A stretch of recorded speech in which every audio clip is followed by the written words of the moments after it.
Hello everyone, कैसे हैं आप सब लोग। Welcome back to ICT virtual classroom Dehradun. मैं निखिल राणा, क्लास 12 अपना मैथ्स के टॉपिक हम कंटिन्यू करेंगे। जैसे कि आप लोगों ने chapter number 3 and chapter number 6 के बारे में डाउट्स आप लोगों के हैं, जिसमें आपको डाउट्स रहते हैं। तो फिलहाल हमारा चैप्टर नंबर 3 चल रहा है। चैप्टर नंबर 3 का इंट्रोडक्शन हम कवर कर रहे हैं और उस पर आज क्वेश्चन भी करेंगे। और इसके बाद हम सीधे चैप्टर नंबर 6 में जाएंगे, जहाँ पे आपको डाउट्स हैं। तो चलिए अपनी क्लास शुरू करते हैं एंड चलते हैं स्मार्ट बोर्ड की तरफ। तो पहले मैं आपको ट्रांसपोज ऑफ मैट्रिक्स यानी कि आवर्त का परिवर्त के बारे में, वैसे काफियों को पता होगा और बहुत इजी चीज है, और काफियों को नहीं पता होगा। तो ट्रांसपोज ऑफ मैट्रिक्स ये वैसे कल बता दिया था, बट आवर्त का परिवर्त सिंपल है। मतलब उसमें कॉलम रो बन जाता है, रो कॉलम बन जाता है। ठीक है, जैसे हमारे पास कोई मैट्रिक्स है, ठीक है, ए मैट्रिक्स है हमारे पास। ये मैंने कल बता दिया था, अभी बस रिवीजन के तौर पे 1 2 3 4 5 6 है। इसका ट्रांसपोज करना है, तो इसका ट्रांसपोज करने के लिए आप ए टी या फिर इसको ए डैश करके भी आ जाएगा। तो यानी जो ये रो है ये आपके कॉलम बन जाएंगे, ये भी रो आपका कॉलम बन जाएगा और आपका ट्रांसपोज हो गया। देखो इसका ऑर्डर है, आपका जो ऊपर वाला है इसका ऑर्डर है 2/3 का, और इसका ऑर्डर उल्टा हो जाएगा 3/2। तो यही हमारा ट्रांसपोज ऑफ मैट्रिक्स अवयव का परिवर्त रहता है। ठीक है, इसमें एक प्रॉपर्टी जो मैंने आपको कल बताई थी, जो थोड़ा ध्यान देने वाली है, वो प्रॉपर्टी, बस बाकी प्रॉपर्टी तो इजी है। अगर कोई दो मैट्रिक्स आपस में मल्टीप्लाई में है और उसका ट्रांसपोज करने के लिए आपको बोल दिया, तो आप कैसे करेंगे, इसको रिवर्स कर देंगे, B transpose multiply by A trans. इस चीज का आप थोड़ा ध्यान रखना, रिवर्स लॉ इसमें लग जाता है। ठीक है, ये तो हो गई ट्रांसपोज ऑफ मैट्रिक्स की बात। फिर आ जाते हैं सिमेट्रिक मैट्रिक्स में।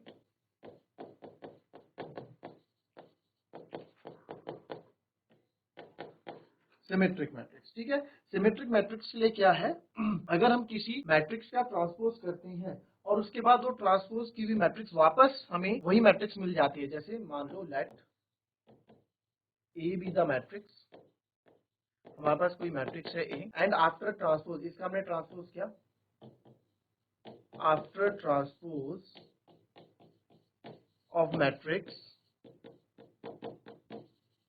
We get back same matrix.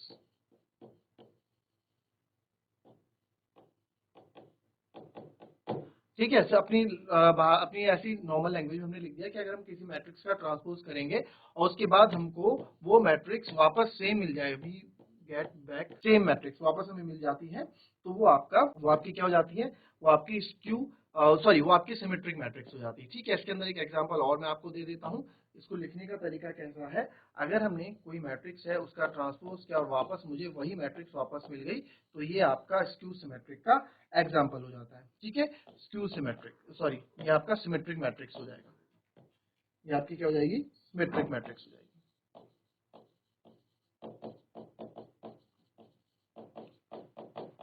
ठीक है, सिमेट्रिक मैट्रिक्स। अच्छा, इसका एग्जांपल भी आपको, और इनके एलिमेंट्स भी इक्वल होंगे, इनके जो एलिमेंट्स होंगे, इनके जो अवयव होंगे वो भी इक्वल होंगे।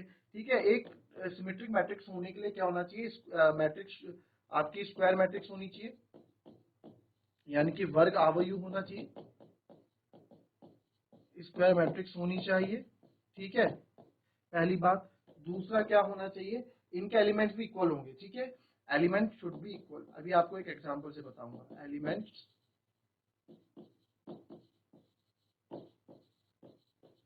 शुड बी इक्वल, एलिमेंट्स आपके क्या होनी चाहिए, इक्वल होनी चाहिए। तो एक एग्जांपल, आइए एक एग्जांपल देख लेते हैं सिमेट्रिक मैट्रिक्स का।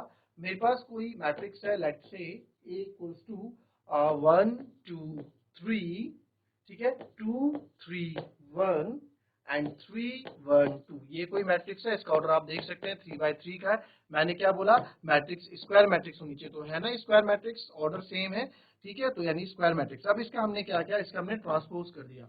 तो जब मैंने इसका ट्रांसपोज किया 80, यानी जब हमने इसका ट्रांसपोज किया, तो ट्रांसपोज करने पे मैंने क्या बताया, रो बन जाएंगे कॉलम, ठीक है, और कॉलम बन जाएंगे रो। तो बस एक को चेंज कर लो, रो आप कॉलम बना दो, तो 1 2 3 2 3 1 और 3 1 2, क्या क्या मैंने, अब देखो, अब आप ध्यान से देखना है ना, ये वाली रो इसको यहाँ कॉलम बना दिया, फिर 2 3 1 इसको कॉलम लिख दिया, 3 1 2 इसको भी कॉलम में लिख दिया। तो ये चीज हमने की यहाँ पे। तो अब उसके बावजूद आप देखोगे ऑर्डर आपका बिल्कुल सेम रहा 3 × 3 का, और आप देखोगे डिट्टो आपको सेम टू सेम वही मैट्रिक्स वापस मिल गई, 1 2 3 2 3 1 3 1 2। तो ये आप देख सकते हैं। मैंने दूसरा इसमें क्या बताया था कि एलिमेंट्स भी आपके सेम रहते हैं, कोई सा भी एलिमेंट उठा लो, चलो ये एलिमेंट, चलो ये एलिमेंट A3 1, ठीक है, तीसरी रो का पहला एलिमेंट। 3 1 का मतलब क्या होता है, तीसरी रो का पहला एलिमेंट, है ना, 3 1 तीसरी रो का पहले एलिमेंट। और इधर भी मैं उठा दूं, ठीक है, इधर पहली रो का तीसरा एलिमेंट उठा दो। मैंने क्या बोला, रो और कॉलम चेंज हो जाते हैं ट्रांसपोज में, 1 3, पहली रो का तीसरा एलिमेंट, तो पहली रो ये होगी, पहली रो का तीसरा एलिमेंट 1 3। आप दोनों देखोगे, दोनों आपके सेम है, दोनों ही आपके क्या है, 3 है, ठीक है। तो ये भी इसमें आपको देखने को मिल जाता है। तो सिंपल सी बात है, सिमेट्रिक मैट्रिक्स क्या होती है, सिमेट्रिक मैट्रिक्स सर वो होती है जो आप जिसको हम ट्रांसपोज करने के बाद भी हमारी मैट्रिक्स सेम वापस मिल जाए, वो हमारी सिमेट्रिक मैट्रिक्स होती है, ठीक है। तो इसका सिंपल सा एग्जांपल, इसको सिंपल सा अगर दर्शाना चाहें तो हम ऐसे दर्शा सकते हैं कि ए कोई मैट्रिक्स है और उसका हमने ट्रांसपोज किया तो वापस हमको ए मैट्रिक्स वापस मिल गई। तो ये सिंपल हमारा सिमेट्रिक मैट्रिक्स का क्या हो जाता है, एक सिमेट्रिक मैट्रिक्स, ये सिमेट्रिक मैट्रिक्स हो जाती है। क्लियर। तो जब हमने ए ट्रांसपोज किया तो अब यहाँ देखो, तो हमने ए ट्रांसपोज किया, वापस मेरे को क्या मिल गया, ए, है ना, वापस ए मिल। तो ये आपका किस चीज का हो गया, ये सिमेट्रिक मैट्रिक्स का एग्जांपल हो गया। फिर आ जाते हैं स्क्यू सिमेट्रिक मैट्रिक्स में। अब स्क्यू सिमेट्रिक मैट्रिक्स आप देखेंगे, skew symmetric matrix,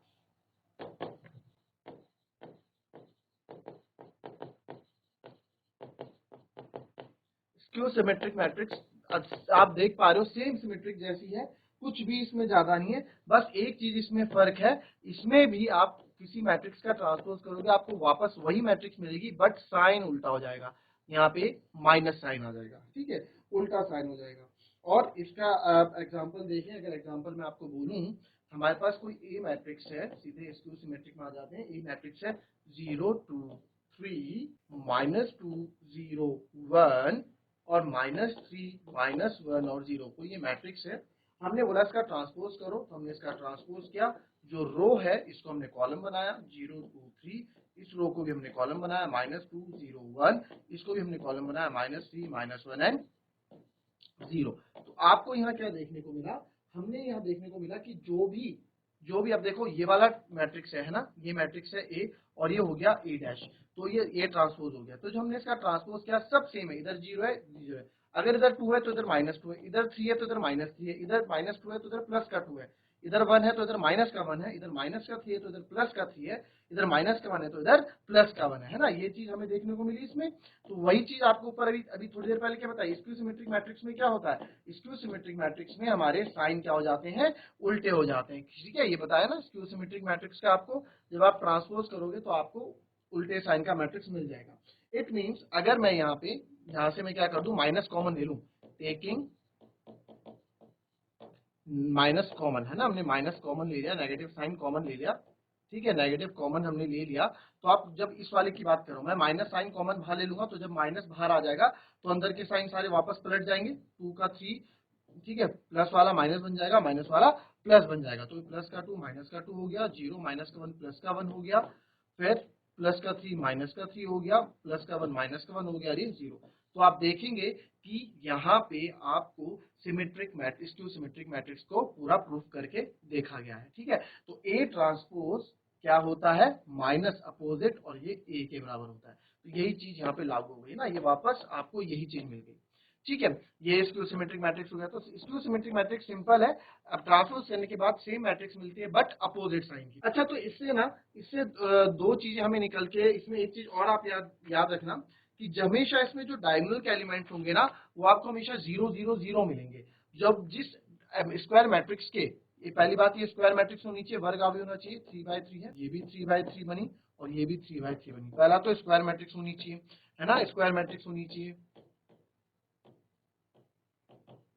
square matrix होगी। दूसरा बच्चों, दूसरा इसमें ना हमेशा जो इसका प्रिंसिपल डायगोनल एलिमेंट है, यानी कि जो विकर्ण, जो इसके अवयव, जो विकर्ण एलिमेंट हैं, जो विकर्ण अवयव हैं, ये हमेशा 0 होंगे।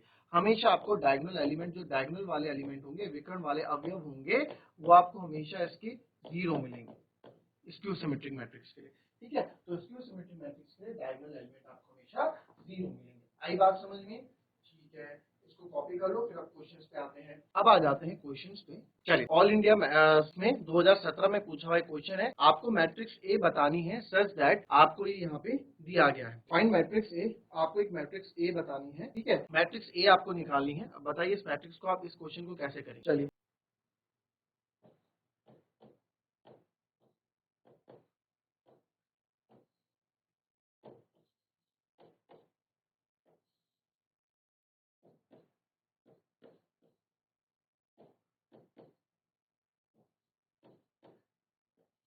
चलिए आपको मैंने आपको मल्टीप्लिकेशन के तरीका बताया था कि कोई भी, अब देखो डॉट, इसका मतलब क्या, ये हमें निकालना है, ये ए मैट्रिक्स हमें निकालनी है। तो ये मल्टीप्लाई तभी पॉसिबल है जब इनके ऑर्डर्स पहले वाले का रो और दूसरे वाले का कॉलम क्या होगा, सेम होगा, तभी पॉसिबल है ना। बताई थी ये बात कि नहीं बताई थी? तो आप मान लो लेट से, अब ये बताया था ना b cross a equal to c, बताया था कि नहीं बताया था? तो आप यहाँ पे अगर इसको भी ऐसे समझेंगे, ठीक है, आप पहले इसका ऑर्डर देखो, इसका ऑर्डर देखो, ये कितने ऑर्डर है इसमें, 1 2 3, 3 क्रॉस 2 इसका ऑर्डर है, 3 क्रॉस 2 ऑर्डर है। और इसको जब मल्टीप्लाई किया, ये मल्टीप्लाई तभी हो रहा होगा, ये क्वेश्चन जब मल्टीप्लाई हो रहा है तो इस मल्टीप्लाई तभी हो रहा होगा जब पहले वाले का कॉलम और दूसरे वाले का रो सेम होगा। यानी कि हमें पता लग गया कि पहला तो इसमें क्या है, पहला तो इसमें 2 है, बी मैट्रिक्स है, ए मैट्रिक्स है और सी मैट्रिक्स है। बी का आपके पास ग्रुप है 3 क्रॉस 2 का, ठीक है। तो ये ए आप मान लो, ये है ए क्रॉस बी, हमें नहीं पता क्या है, ठीक है। और ये है आपके पास 3 क्रॉस 2।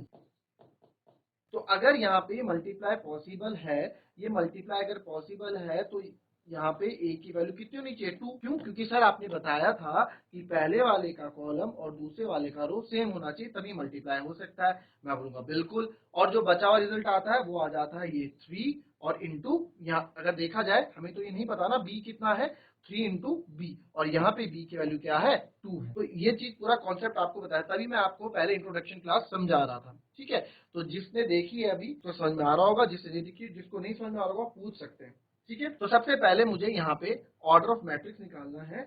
ऑर्डर ऑफ मैट्रिक्स है क्या, ठीक है। तो ऑर्डर ऑफ मैट्रिक्स आप देखेंगे कि यार यहाँ पे पहला तो इसका 2 आएगा ही आएगा, ठीक है। तो ये जो इसका कितना है, 1 2 3, 3 तो इसमें रो है, 2 इसमें कॉलम है, ठीक है। तो बचे हुए क्या आ जाते हैं, बचे हुए या तो ये जो रिजल्ट आता है वो बचे हुए जो ऑर्डर होते हैं उनका रिजल्ट है ये, और इसमें हमारा पीछे वाला क्या रहा होगा, जो भी पीछे वाला रहा होगा वो भी ये रहा होगा। तो इट मीन्स पीछे वाला जो ऑर्डर है हमारा वो भी कितने का है, 2 का है, ठीक है। तो इट मीन्स सबसे पहले तो मुझे ये पता लगा कि इसमें एक जो मैट्रिक्स हम निकाल रहे हैं वो भी 2 क्रॉस 2 ऑर्डर की है, ठीक है। सबसे पहले तो ये पता हमने निकाल दिया, इतना समझ में आया ना, ठीक है। तो देयरफॉर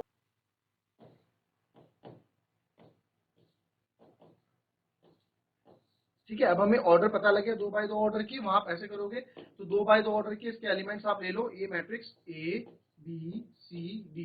क्यों? क्योंकि 2 रो और 2 कॉलम से इसमें है, ठीक है। और इसमें रिजल्ट क्या आ रहा है सर, रिजल्ट आ रहा है -1 -8 1 -2 9 और 22, ठीक है। अब हमें इनको मल्टीप्लाई करना है, तो मल्टीप्लाई, और ये इक्वल बता रखा है कि दोनों मैट्रिक्स हैं आपस में इक्वल है, तो इनको क्या करना है, मल्टीप्लाई करना है। और मल्टीप्लाई करना आपको मैंने कल सिखाया ही था। तो मल्टीप्लाई जब इसको करेंगे तो मल्टीप्लाई आप देखें, मल्टीप्लाई इसमें कैसे करेंगे, मल्टीप्लाई क्या था, क्वेश्चन था हमारे पास 2 -2 1 -3 2 1 -3 -1 0 4,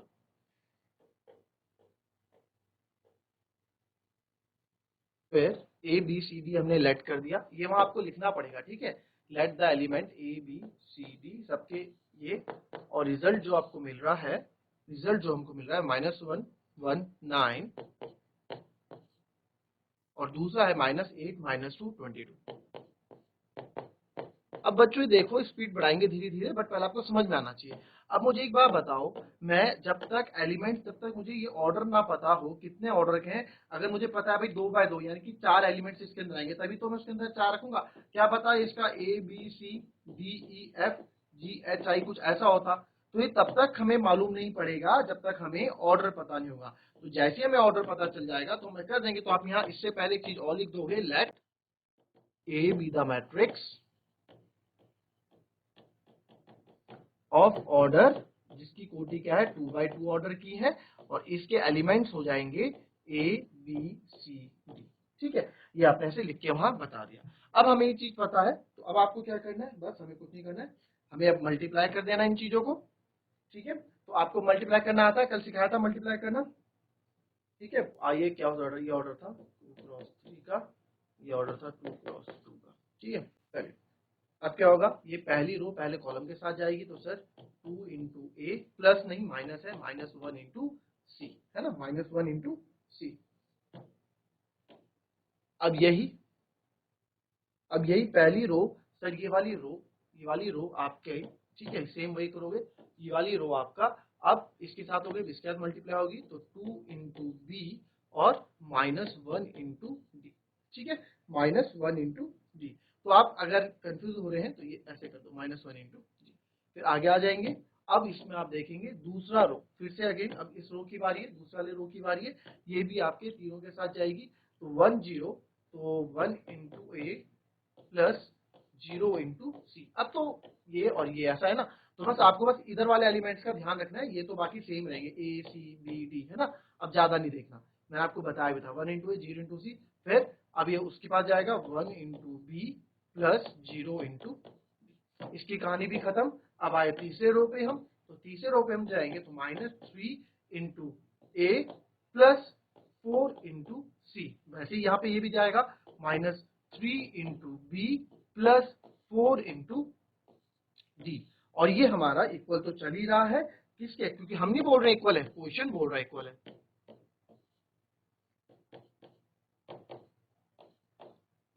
इसका ऑर्डर है 1 2 3, ठीक है।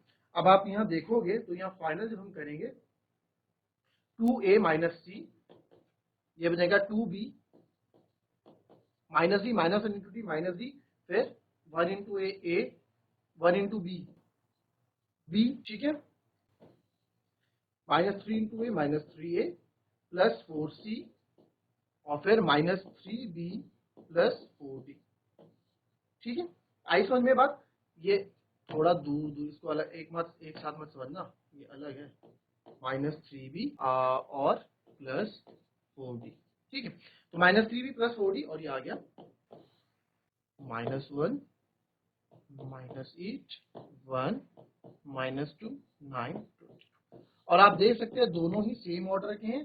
चलो वैसे अगर सेम ऑर्डर के आप ये भी ना देखो, बट क्वेश्चन में तो बोला गया है ना कि दोनों इक्वल हैं, तो दोनों ही इक्वल है। तो इक्वलिटी, मैट्रिक्स की इक्वलिटी से हमने क्या सीखा है, मैट्रिक्स की इक्वलिटी से हमने सीखा है कि इनके कॉरस्पॉन्डिंग एलिमेंट्स भी इक्वल होंगे। तो यानी कि जो 2a माइनस सी है वो आपका -1 के बराबर होगा, ठीक है सर। उसके बाद आपका 2b माइनस डी -8 के बराबर होगा, ठीक है। और वैसे ही आप देख सकते हो a आपका 1 के बराबर होगा, b आपका -2 के बराबर होगा, क्रॉसपॉन्डिंग यानी संगत अवयव जो है, जो इसके संगत है, b इधर -2 के बराबर है ना। फिर -3a प्लस 4c, इसको लिखने का भी फायदा है नहीं क्योंकि मेरे को a और c यहाँ मिल गए और b और d यहाँ मिल गए, है ना। तो इन आप या तो फिर एलिमिनेटरी मेथड से भी कर सकते हैं। तो चलिए नाउ सब्स्टिट्यूट, आप लिख सकते हैं नाउ सब्स्टिट्यूट, इसको आप फर्स्ट इक्वेशन मान लो, इसको सेकंड मान लो। Now substitute a equals to 1 in first equation, तो आप 2 a की जगह रखोगे 1 minus c equals to -1, 2 1 2 minus c equals to -1। तो हमें तो c की वैल्यू चाहिए, तो ये इधर आ जाएगा, t इधर को रहने दो, -1 -2, तो c की वैल्यू आ गई 3। तो c कितना आ गया हमारा, c हमारा 3 आ गया, ठीक है सर। अब c हमारा 3 आ गया, अब क्या चाहिए हमको, अब चाहिए हमको b, क्योंकि b तो हमारे पास है। अब देखेंगे हम d, तो d के लिए नाउ सब्स्टिट्यूट d, आप यहाँ लिख लो, now substitute d in second equation. तो सेकंड इक्वेशन में आप d की वैल्यू डालोगे, b इक्वल्स टू है -2 और d बराबर -b इक्वल्स टू -8, ठीक है। इसको मैं डायरेक्ट सॉल्व कर रहा हूँ, -4 -b इक्वल्स टू -8। तो d की वैल्यू आप देखोगे इधर जाके हो जाएगा आपका माइनस का 8 प्लस का 4, तो d की वैल्यू आ जाएगी आपकी यहाँ 4। तो मेरे को a b c d तीनों यहाँ पे मिल गए, है ना। a b c d तीनों मिल गए, a तो ये रहा, b ये रहा, c ये रहा, d ये रहा। तो हमने मैट्रिक्स सेलेक्ट की थी, तो देयरफॉर, आप देखो देयरफॉर a बराबर हो जाएगा आपका, a हमारी क्या थी, a b c d था, तो देयरफॉर a बराबर आपका हो जाएगा, a बराबर हो जाएगा आपका कितना, a1 b -2, a1 b आपका -2 हो गया, c आपका 3 हो गया और d आपका 4 हो गया। तो ये हमारा आंसर आ गया। तो इस तरीके से 3 नंबर का क्वेश्चन ये बनता है और इस तरीके से आपको क्वेश्चन करना है, ठीक है। तो जरा फटाफट इस क्वेश्चन को कॉपी कर ले, नहीं समझ में आया तो आप हैंड रेज करके पूछ सकते हैं। So that's all for today, मिलेंगे आपसे कल की नेक्स्ट क्लास में with number of more questions. Thank you and have a nice day.